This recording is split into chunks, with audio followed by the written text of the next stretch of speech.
of Galilee where he made the water wine, and there was a certain nobleman whose son was sick at Capernaum. Nobleman is a leader of the Jews. This is a high-ranking official within the Jewish synagogue. Here's a guy who knows the law of Moses. And he comes to Jesus and he said, my son is sick. When he heard Jesus come out of Judea into Galilee, 47, he went to him and implored him to come down and heal his son, for he was at the point of death.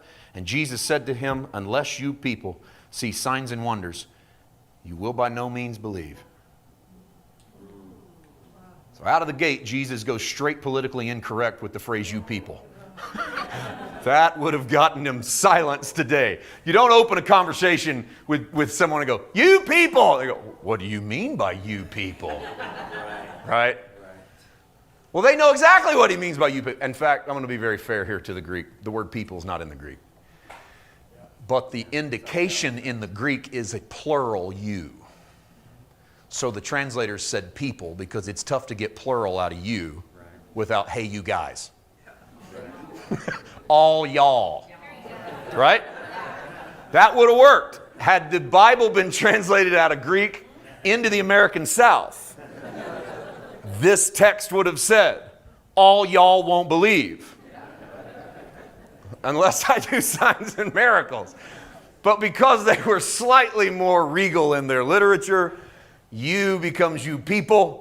You people don't believe. Now this is an amazing contrast. Did you see what just happened? John throws this in not by accident. Jesus is in Samaria where he talks to a woman about her past, gives her a possible future, and it excites her. She goes, this could be the Christ. Come here, meet my family. Stay 2 days in my house. And he does, and he doesn't heal one person. He just talks for 48 hours. And when he walks out, they all go, we believe he's the man. This is the one everybody's been waiting on. And so he comes out with a full head of steam, and he goes into Galilee thinking, we're going to go change some lives. And a leader of the synagogue walks up and says, I got a kid that's home that's sick.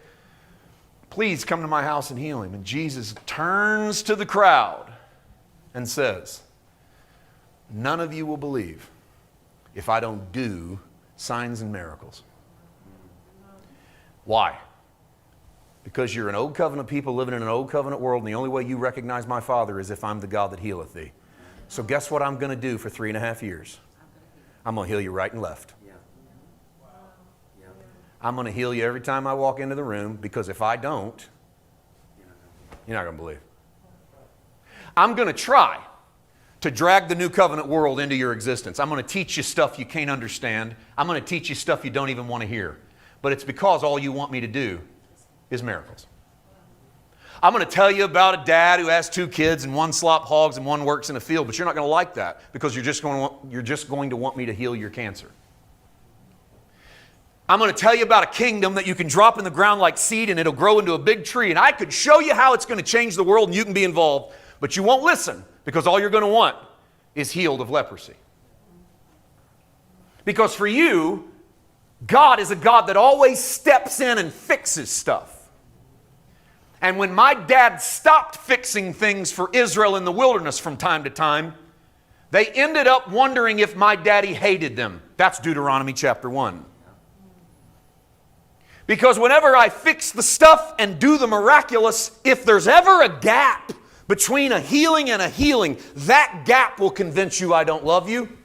That gap will convince you that I'm out to get you. That gap will convince you that I don't even exist.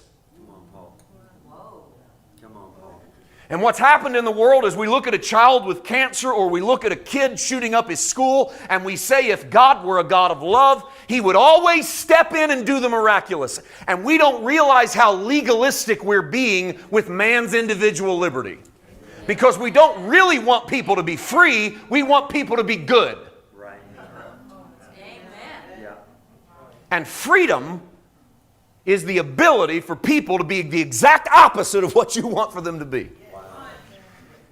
Not to overrun liberty, and I'm in no way is it an advocate for violence and crime and hatred and murder. Who would possibly advocate that that's a great expression of liberty? No, it's an improper expression of liberty. But you live in an improper world, but you are citizens of an invisible kingdom in a visible world. And you are not lesser. And we've cheapened the message of the gospel when we say things like, and please don't be offended because we've all said stuff like this, but we cheapen the message of the gospel when we go, boy, if I could just go back and walk with Jesus by the shores of Galilee, if I could just go back and watch God part the Red Sea, if I could just go back and see Him do the miraculous, and we cheapen a gospel that does not exist based on what we can see, it exists on what we can't see. And we're really asking God for a resurrection of an old covenant world in the middle of a new covenant world, so that maybe if we could just taste the old covenant for a second, we'd believe in the new covenant, and it's completely wrong. Wow. Jesus told a parable, and He said there was a rich man and there was Lazarus. Remember this one? I won't get into all the ins and the outs of the parable, but do you remember how it ended? It was a diatribe against you believing that miracles would cause you to believe. He said to the Jewish leaders, "You will not believe though one be raised from the dead." Now that's the exact opposite of what almost every person that's ever become atheist or agnostic has told me. Because every person who's become atheist or agnostic will say, if I could see a miracle, I'd believe in God. They told Jesus the same thing. And Jesus said, not only would you not believe, I could raise one from the dead. I could name him. In the story, who was the guy? Lazarus. I could name him, and if I raised him, you wouldn't believe. John 11, Jesus goes to Bethany. What's the name of the guy He raises from the dead? You ever read the end of chapter 11? The Bible says that the Pharisees heard He had raised a man named Lazarus from the dead, and they went looking for Lazarus so they could kill him. Why don't they kill the widow's son at Nain? He raises him from the dead. Why don't they try to kill Jairus' 12-year-old daughter? He raises her from the dead, because Jesus called him out in the parable of the rich man and Lazarus and said, I'm going to raise a man named Lazarus, and you still won't believe. You don't believe me? Watch. Raises Lazarus, and they go on the hunt to kill him, because Lazarus represents the reality of the ministry of Jesus. That's bringing together two different gospels into one world.